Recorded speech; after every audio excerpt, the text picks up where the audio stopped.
Pemirsa, dalam pelaksanaan BIAS pada Agustus 2023 ini, Kementerian Kesehatan menggencarkan imunisasi Human Papillomavirus Vaccine atau HPV untuk siswi kelas 5 dan juga 6 sekolah dasar. Lantaran dari data nasional, setidaknya dalam satu hari, 26 orang perempuan di Indonesia meninggal karena kanker serviks.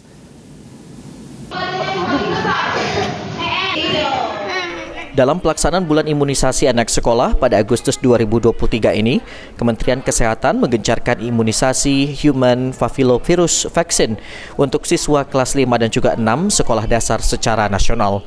Terkait hal tersebut, Kepala Bidang Pengendalian dan Pemberantasan Penyakit atau P2P Dinkes Palembang, Yudi Setiawan menyampaikan, untuk pelaksanaan BIAS di Palembang menyasar mulai dari anak kelas 1 SD yang diberi measles rubella, serta siswi kelas 5 dan juga 6 SD yang diberi vaksin HPV untuk mencegah kanker serviks.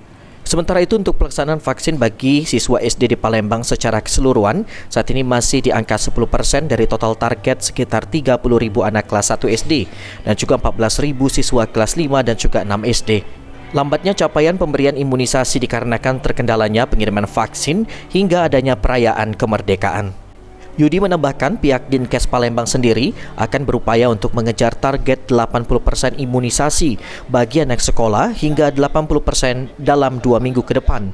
Lantaran imunisasi ini dianggap penting, terutama vaksin HPV bagi siswa kelas 5 dan juga 6 SD.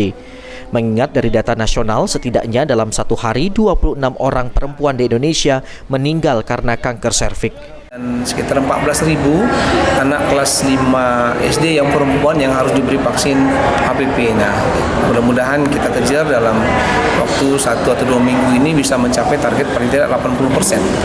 Jadi kami mencatat secara nasional itu cukup tinggi bahwa ada kematian karena CA serviks 26 orang meninggal karena CA serviks per hari di Indonesia. Sandi Pratama, PAL TV.